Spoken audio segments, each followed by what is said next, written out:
watching! The President's Trophy winners. Exhale, British Columbia.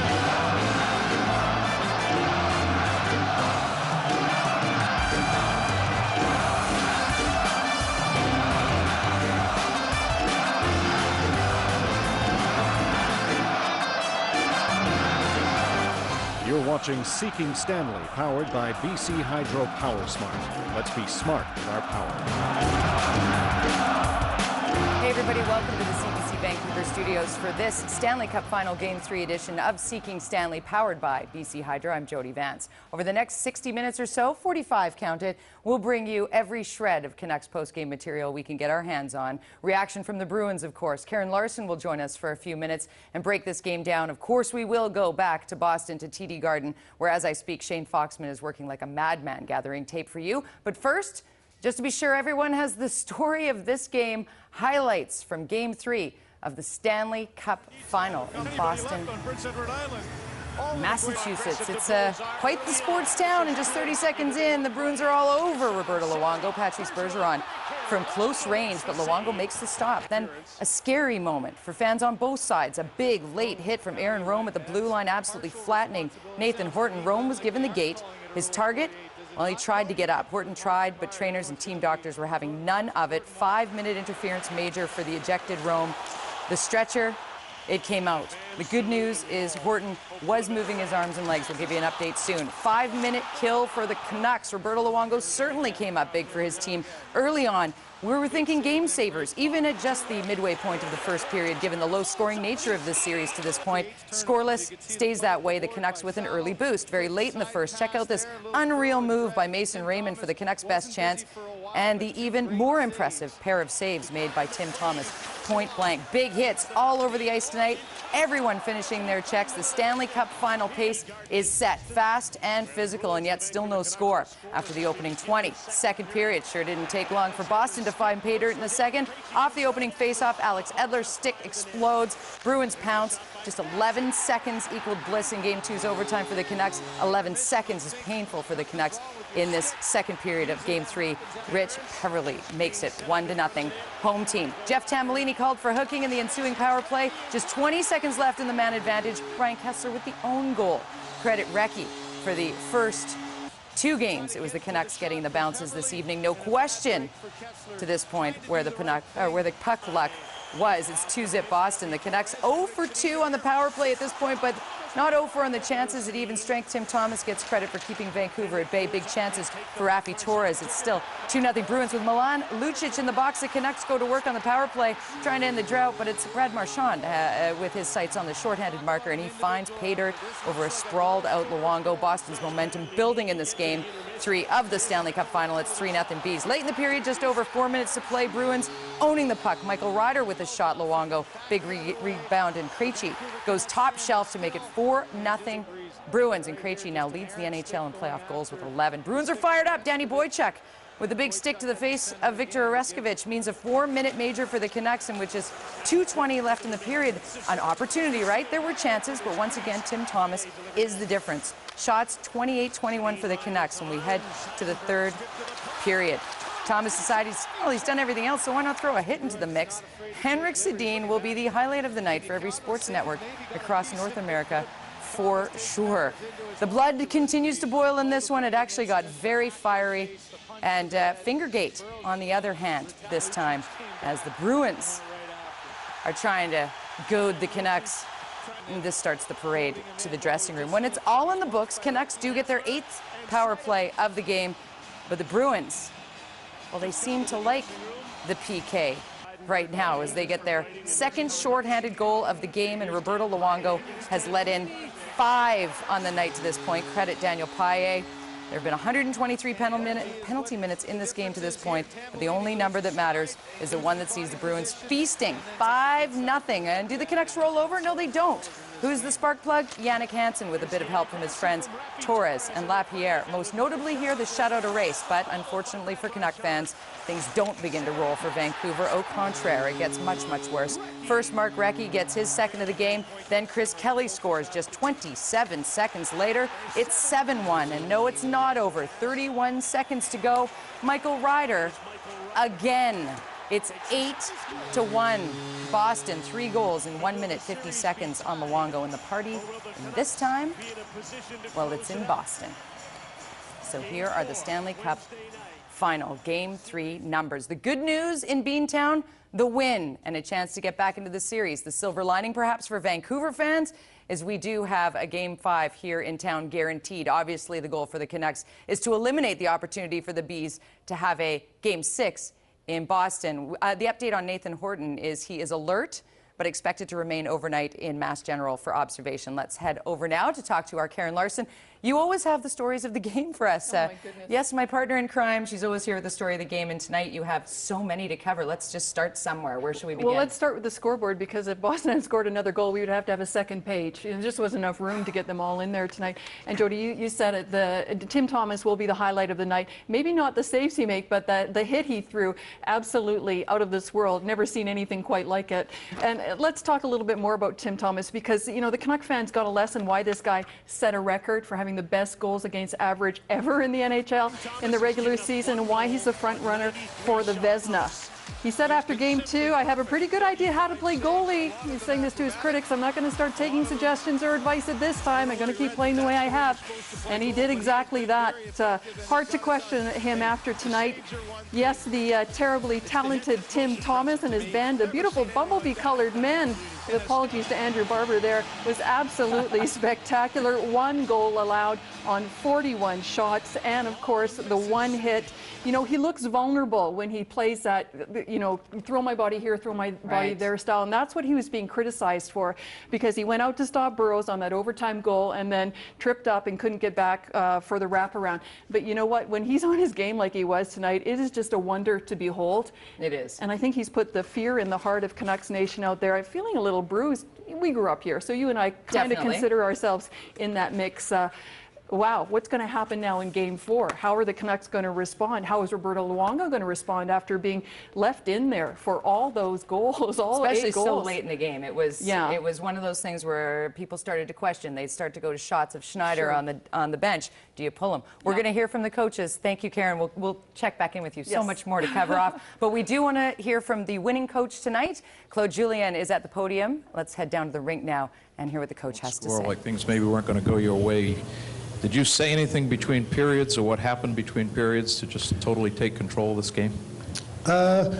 Nothing out of the ordinary. I think it's you know, you always make mention about the guy that's gone to the hospital, and that I'm sure being there, he'd like to see this team win this hockey game, and it's always something to motivate yourself with. But you know, even that 5-minute power play, again, you know, we talk about the results, and we didn't get the results, but the one thing it can't do is take away our momentum, and it didn't do that. So, you know, we're still in decent shape. I don't think we were discouraged more than we realized we had to stay with it, and the power play at least gave us some momentum and didn't take it away. Jim Charshafian, Official Hockey. Before the series, you heard a lot about how good the Canucks were, and you go to Vancouver and you lose 2 games after playing relatively strong.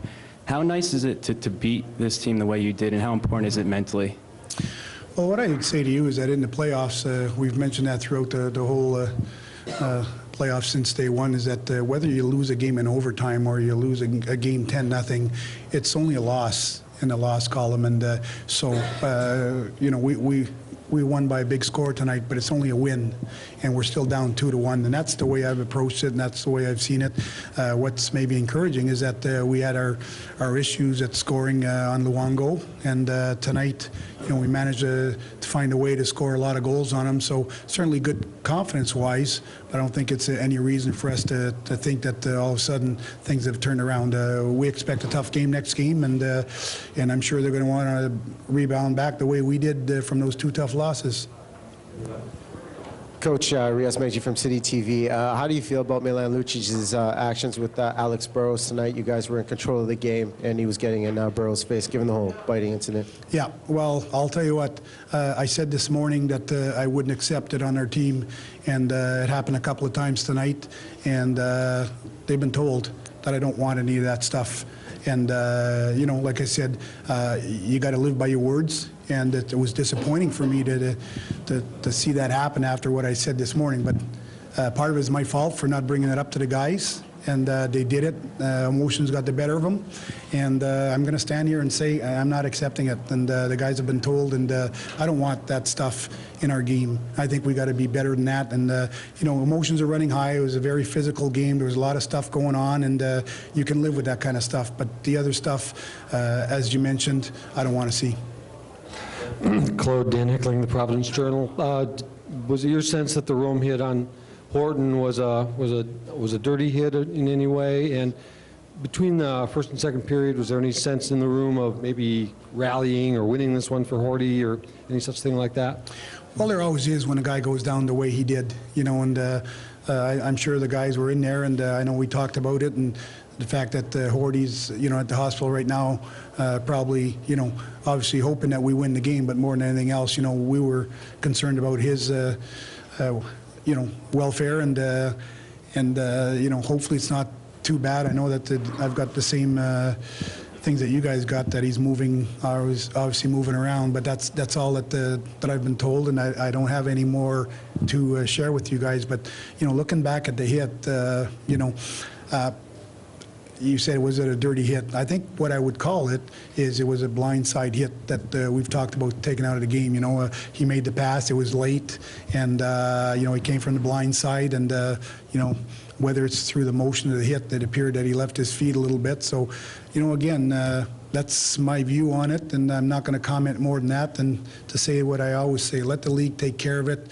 We're trying to clean that part of the game out, and let's see where they go with that. Coach, John Powers, Boston Globe. If Horty has to miss a game or two, what do you think you would be able to do on that line? I know there were various guys that you put on at various times. How would that affect what you do? Well, I mean, we lost a pretty good player, and we'll have to move some players around. And right now I haven't really made my roster up for next game, so I can't give you that answer right now. But we'll find solutions. We always do, and we'll try and get the best fit for that line by next game. Jimmy Gold, the Associated Press. When did you get updates on Horton and the team, the players? When did they find out how he was doing and stuff like that? How did that information get out? Well, basically, I found out the first time I saw it was up on the scoreboard, and then I went in the dressing room between periods, and I went in the clinic and asked a little bit more, and it was basically the same thing. They didn't know more than what was written there, that he was obviously moving, you know, around a little bit. But I think, again, it was a blindside hit. I think everybody has a pretty good idea what the issue is. Bob Ryan, Boston Globe. Coach, could you comment on the special teams both ways? Well, Coach you know, Julian, it's been criticized enough, the power Bruins. play anyway. And Speaking about, obviously, the story of tonight's game, we are going to dive much deeper into that, but we must pause for a moment. Just enough time for you to top up your beverage. Still to come, more player reaction, coaches, as Alain Vigneault will be speaking shortly. We are your source for Canucks playoff post-game coverage. We are Seeking Stanley, powered by BC Hydro, and we are back in moments. Stay with us. Making your way in the world today takes everything you've got. Taking a break from all your worries sure would help a lot. Wouldn't you like to get away? Sometimes you want to go where everybody knows your name, and they're always glad you came.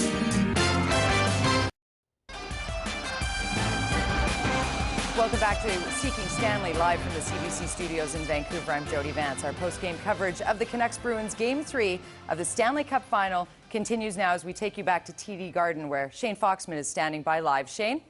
A lot of disappointed Canuck fans and players, of course. Tonight things not going according to plan, and it was a bit of a surprise when you think, sure, in the first period, Aaron Rome, that hit on Nathan Horton, and we see Horton leave the ice on a stretcher, and the place, obviously, a hush falls across the Garden. But the Canucks seemed, once they got through that 5-minute penalty kill, which they did a great job on, they really seemed to take it to the Bruins to close the first period, and I think a lot of fans probably said, okay, you know what, they weathered the storm, they're going to be okay. But then a fluke of all flukes, opening draw in the second period, and Alex Edler's sticks breaks.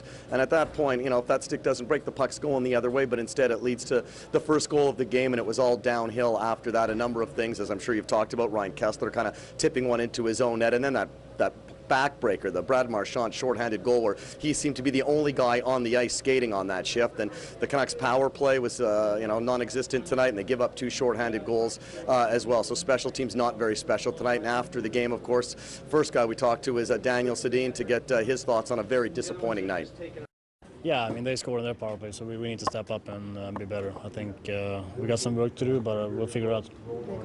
Just know that the entire team maybe didn't have the effort they needed tonight. No, I think exactly. Overall, I think it wasn't good enough. We weren't really sharp in our passes, and if you're not sharp there, I think the whole game is too tough. I mean, we're playing a good team, so you need to execute every play perfect, and when you're not, like I said, it's a tough game. What was your initial reaction to the Horton hit?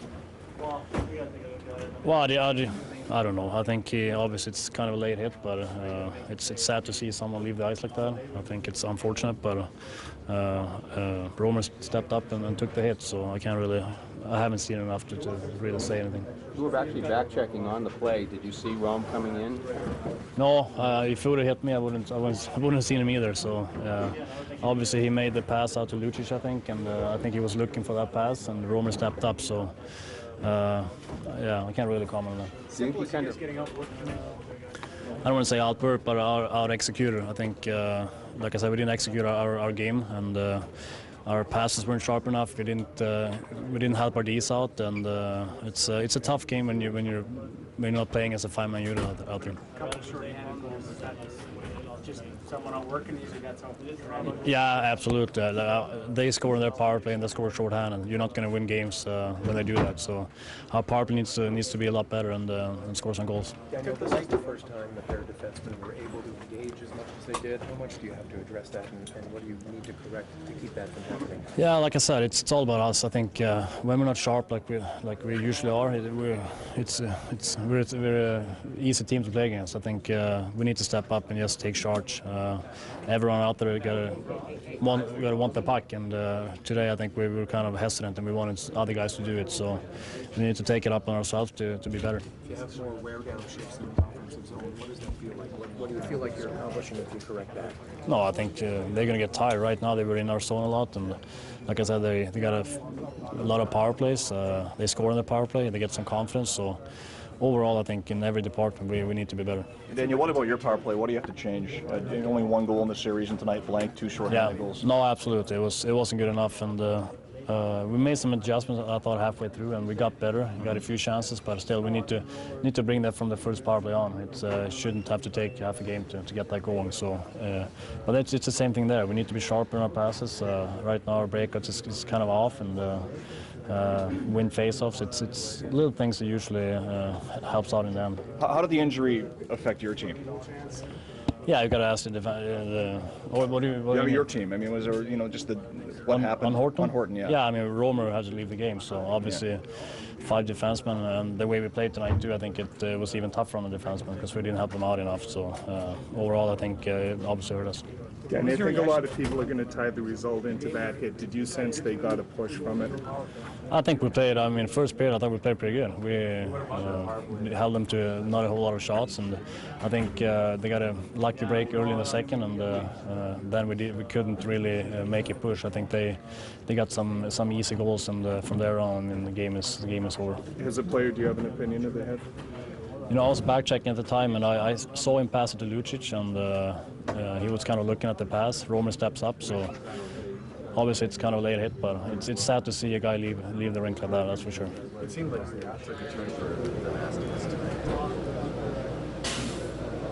the That's Daniel Sedin, of course, talking to the media after the game and talking about just how the Canucks special teams were anything but special. As we said, 2 shorthanded goals given up tonight, and that's not going to get the job done in the Stanley Cup Finals. We're going to hear from Alex Burrows coming up a little bit later. First of all, I want to give our folks at home a chance to win some cool Canuck retro gear, courtesy of our friends at Lancaster Vintage. You can only buy their merchandise at the Canucks team store at Rogers Arena. Tonight, the focus of our question is Alex Edler, of course, his broken stick. Seconds into the second period led to the first goal of the game. That's not why we picked him, but it just turns out that that was maybe the biggest moment for him in the game tonight. So Alex Edler, of course, from Sweden, but he played his junior hockey in Canada. So tonight we want to know, what was Alex Edler's junior hockey team? Of course, as we said, he played in Canada, so what was Alex Edler's junior hockey team? We're going to take the 23rd answer tonight. The 23rd answer, you can email us at shane.foxman@cbc.ca, shane.foxman@cbc.ca, and we'll take the 23rd correct answer. Now, though, let's send it back to the studio in Vancouver and Jody. All right, thank you very much, Shane. We'll check back with you in moments. We are waiting for head coach Alain Vigneault to speak at the podium. Rare is the day when a game of this magnitude takes place without multiple storylines, and certainly tonight is no different. The top players, Karin, we heard Daniel speaking about it, they just were non-existent. The power play, where was it? Right, and a huge physical toll as well, Jody, on the top players. We put together a couple little packs here, so let's start with Ryan Kessler. This is him battling Chara. Chara looks to be about 2 feet taller than him. But you know what, this went on all night. You see the cross-check, and Kessler's going to fight back. But just look at the size difference. That takes a toll on a player. And you know he's playing a little hurt. It's the groin or the leg or something he suffered in the final game against San Jose. You just wonder how many ice packs he's going to have on his body by the end of the night. Kessler, by the way, finished the night -3 with 17 penalty minutes. That's his stat line on the night. And you know, that was Kessler. We just saw Daniel Sedin. Let's take a look at the night he and his brother had. So this is Daniel with, no, that's Kessler again.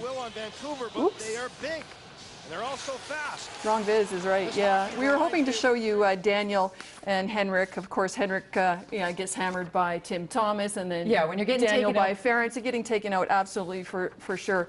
Sorry, you were going to say? Taken out by the goalie. You know things are not going well for your top two. No. When well, the goalies. You know, the Canucks are still 2 wins away from their first ever Stanley Cup, but I think tonight you have to remember maybe this one fact. It is the 25th anniversary today of the Cam Neely trade. Right. So maybe that's the curse. It might just be the date that the Canucks go to Boston and lose big, with Cam Neely sitting up in the owner's box there, the president of the Boston Bruins, the one that got away forever and a day here in Vancouver. It's also his 46th birthday today. Right, they won one for Cam, is that what you're saying? Well, I think they won one for Nathan Horton, actually. Pretty much. Yeah. Good point, and we do need to discuss that. We will do so after we take just a short break here on Seeking Stanley. We're back in just a matter of moments with more, including head coach Alain Vigneault from the podium at TD Garden. Stay with us. Seeking Stanley, powered by BC Hydro, continues right after this.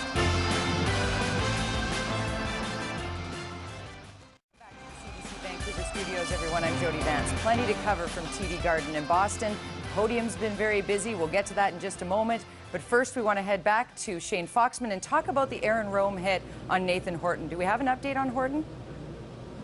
All we know for sure is he was taken to the hospital right after the hit. We were told he was moving all his extremities, so that is all good news, as you heard Daniel Sedin say.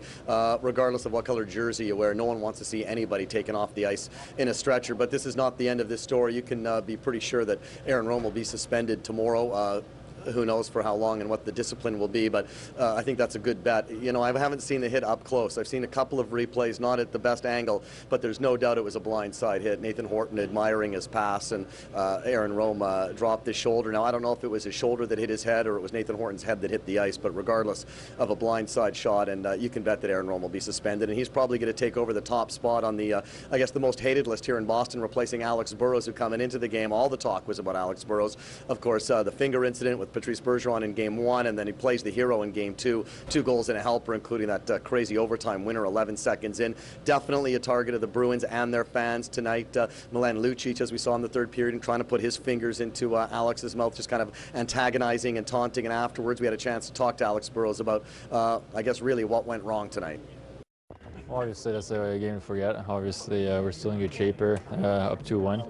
we're in the same situation when we face San Jose, so just have to forget about this one and refocus and then get ready for next one. How did you think the Rome incident impacted the game? I didn't see that yet, to be honest with you. Obviously, I'd have to look at the replay, but I thought we killed the penalty and we moved on from there, so I don't think it has a big impact. Alex, did they win an emotional? What? Did they win an emotional and energy battle as much as they won an execution battle? Emotional. Did they throw more at you than you did at them in the way of energy and being up for this the way they needed to be? I thought we were in good shape going into the second period. We got a tough bounce when Eddie broke his stick there, but thought we had some chances to score some goals. Obviously, they had some better look, and just have to forget about this one and move on. How did you feel about those instances where they're sticking fingers in your face and kind of coming up? Alex Burrows, of course, talking about having to put this behind them and move on. We hear that time and time again from the Canucks after big wins and after losses. They say they don't like to get too high or get too low, and I know it's a bit of a cliche, but they've actually been walking the walk, not just talking the talk this season. Now, on the flip side, on the other side of the ice, I mentioned Milan Lucic, of course, East Vancouver kid. A lot of folks in the Lower Mainland pulling for Milan Lucic, maybe not so much for his team, but definitely for him. And as I said, Lucic involved with Alex Burrows in the third period, a little bit of that taunting. We had a chance to talk to Milan Lucic as well after the game, and here's his thoughts. Yeah, I was obviously on the ice with Nathan there, and you know, I looked in his eyes, and you can tell he got his bell rung a bit. But you know, he's a tough guy. He's a warrior. He's been one of, if not our best forward so far throughout the playoffs, and you know, it was good to hear in the first intermission that he was doing okay, and definitely it was something that he would have wanted us to step up and get that win for him. What do you think of the hit itself? You know, you have to look at it closely. From what I saw, it was a little bit late. That's all I can really say. What about the physical play? You know what, before we send it back, Jody, it's just interesting that maybe that hit had an effect on the game, and it's kind of reminiscent of Game 3 back in Chicago when the Canucks were playing the Blackhawks. Rafi Torres hit on Brent Seabrook, seemed to change that series for at least the next 3 games. We'll see what kind of an effect it has later in the series, as we said, Game 4 going on Wednesday. Jody? All right, Shane, we'll be back with you in just a moment, but first we want to go to the press room, the podium, where Coach Alain Vigneault is now addressing the media. Well, I really liked our first period. You know, obviously we had to kill off a 5-minute penalty. We did a pretty good job, and we had a couple of great scoring chances that, you know, I thought, you know, their goaltender made some real good saves on, and then the game, you know, shifted in the second. On the first play of the first period, we were in the draw, and Alex breaks his stick. And that puck seems to have eyes and finds the back of the net, and then you know, we lost a little bit of momentum. We put on their power play, we put the puck in our own net, and then they scored on our power play. So it was obviously they took the momentum in the second and they kept it. Coach, probably your worst game in the last series is also in Game 3 in San Jose, and your team was able to bounce back. Do you see that happening again, or is there a danger of a residue effect with losing 8-1 on this stage? You know, in the playoffs, a loss is a loss. You know, you lose an OT or you lose like we did tonight. It's a loss in the loss column. So, you know, we're going to take tomorrow to analyze certain aspects of our game, and then we're going to come here on Wednesday, and we're going to get ready to play a good game. Alain, what was your opinion of Rome's hit on Horton? You know, obviously you never want to see any player leave in that situation, and I think our whole team and myself and the whole organization hopes that he's all right. The hit obviously seemed to be a little bit late, so I mean, he got 5 minutes for interference and he was kicked out of the game. And then Dan Hickling, Providence Journal. You talked about the shift in the second period. Was it the shorthanded goal, perhaps, that really kind of got the wheels going on their end? I think what gave them momentum tonight was our power play, or lack of it. You know, that's been one of our biggest weapons all year long. It's kept the opposition real honest against us, especially on the road. If you look at our percentage, and tonight, obviously, we weren't good enough. So. I'm confident that this group will be good enough come next game. A pair of shorthanded goals, a power play that was unable to connect. And Coach V, as always, a loss is a loss, whether it's overtime or 8-1 in Game 3 of the Stanley Cup Final. Tony Parsons and Gloria Makarenko are in position with your CBC Vancouver news coming up right after Seeking Stanley. But first, we get final thoughts from Karin Larson and Shane Foxman. But first, Karin, unlucky, that kind of turned into a bit of a debacle. I know you're laughing at me because I slugged this tape unlucky, but you know what? The night ended in embarrassment. It sure didn't start that way. In fact, it looked like the Canucks had this game well in hand in the first period. Rome hits Horton. Cam Neely looks a little bit distressed up there in his box. Rome gets 5, end the game. The suspension is coming, but the Canucks penalty kill does come through. And, you know, I think most people at this point are thinking, hey, Rome for Horton, that's not a bad exchange, especially with Luongo making saves like that and Bjexen and Hansen helping out. But all the momentum the Canucks get from killing that 5-minute penalty evaporates in this second when Alex Edler's stick explodes. And Andrew Ference was able to pull off the Alex Burrows and score 11 seconds into the second period. So the ice starting to tilt in Boston's favor at this point. Then the Bruins power play, which has been languishing around 8%, is unbelievable, gets a goal. But it's really an own goal as Recchi's cross-ice pass gets tipped in off the stick of Ryan Kessler. That's unlucky. The ice tilts a little bit more in the favor of Boston. And then the real backbreaker, Brad Marchand, after Daniel turns it over. This is a goal that's shorthanded. This is not lucky. It's just opportunity meeting terrific skill. And all of a sudden, Game 3 against Boston is starting to look like Game 5 against Chicago, only it ended up worse. I wrote that at the end of the second period. So discuss amongst yourself, Canuck fans. Is it better to lose by 1 goal, say 1-0, or is it better to lose in an 8-1 shellacking? You know, do you get a bigger bounce back effect from your home team if they've lost badly and were kind of embarrassed in the process? It'd be interesting to see how Roberto Luongo reacts after being left in for all of those goals. Yes, that's one of the things everyone's going to be watching for sure. The streets are clearing out behind us here at 700 Hamilton Street outside the CBC studios. Thank you, Karin. We have to head back to the rink now, to TD Garden, where Shane Foxman comes with his final thoughts. It's going to be much more of a party in Boston tonight, I'm thinking, Shane. I think you're absolutely right, Jody. You know, we all expected the Bruins to push back tonight. Coming home, they talked about playing in front of their home crowd on their home ice, and I think Karin was absolutely right. The Canucks got through the first period. They weathered the storm, the 5-minute penalty kill, and they seemed to be on their way. And then, yeah, all of a sudden, Alex Edler's sticks break, and from there it was all Boston all the way. As she also mentioned, Karin, Roberto Luongo in for all 8 goals, and afterwards, as you would imagine, not thrilled with the way things went, but also already looking ahead to Game 4. A loss is a loss, you know. Whether we lose in overtime or what, 8-1. I mean, it's a loss, and we move on and get ready for the next game. How difficult was it like this? Does it kind of galvanize it for Game 4 when you get blown out 8-1 like that? You know, they're all tough in the playoffs. I mean, it doesn't matter how you lose. I think they're all tough to take. But at the end of the day, we got to realize that we're up 2-1 and we got a chance to win next game and go home 3-1. So I mean, that's where we're going to be focusing on the next 24 hours. How tough was that third period, especially the last few seconds when it kind of got away there from everybody? I don't know. I mean, I really don't know what to say about it. I guess I'm just going to talk about myself and try to remain as focused as possible and try to make some saves and keep it somewhat decent. As good as you've been, is it tough to bounce back from something like that, or is it easy? No, I mean, I've been through it a few times, I think, in my career. So, you know, I know what I need to do, and I'll be ready for Game 4. Did you see the hit on Horton as something that could change the dynamic of the series? I didn't see the hit, so I really can't comment on it. Was it important for you to stay in, Louis? Well, Eileen asked me with 8 minutes left, and it was 5-0, and I said I wanted to stay in. So, I mean, I didn't really want to leave the crease for no reason.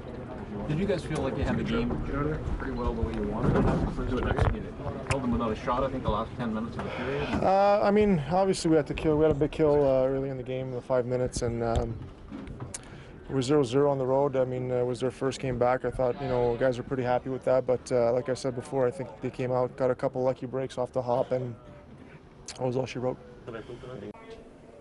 You know, momentum is a strange thing. We've talked about it throughout the playoffs, especially during the Chicago series. It's very tough to keep, and when you lose it, it's even more difficult to get back, and that will be the test facing the Canucks come Game 4 on Wednesday. I don't think anyone expected a sweep in this series. I think everyone expected the series to go 5, 6, 7 games, so I don't think Canuck fans should be too despondent tonight, and it really doesn't matter whether the Canucks lose 8-1 or 1-0 in overtime. It might be better to take when you lose 8-1, maybe have a little more motivation going into the next game. I want to talk about our contest. Then, of course, we were talking about Alex Edler, he with the broken stick on that opening draw of the second period that really seemed to change the game completely. A very surprising play, and it led to Andrew Ferentz's goal. Alex Edler, of course, from Sweden, but he played his junior hockey in Canada. So tonight we wanted to know the name of Alex Edler's junior team. We took the 23rd correct response. Of course, he played for the Kelowna Rockets. That was the correct answer.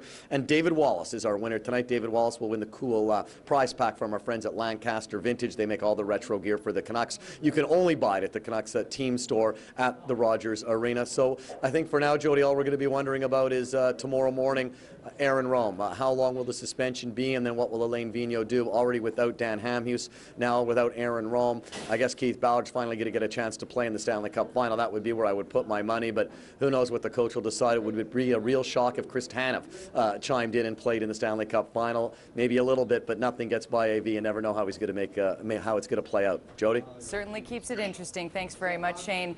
Next game, likely you don't need me to remind you, but here it is anyway. Game 4 of the Stanley Cup final. 2 sleeps from now, Wednesday, 5 o'clock puck drop right here on CBC's Hockey Night in Canada postgame. You will find us here to bring you Seeking Stanley, of course. For Shane Foxman and Karin Larson and all of the hardworking folks behind the scenes here and at TD Garden, I'm Jody Vance. Thanks very much for watching, and we'll look forward to seeing you Wednesday postgame here on Seeking Stanley. Gloria Makarenko and Tony Parsons are up next with the news. Make it a great night.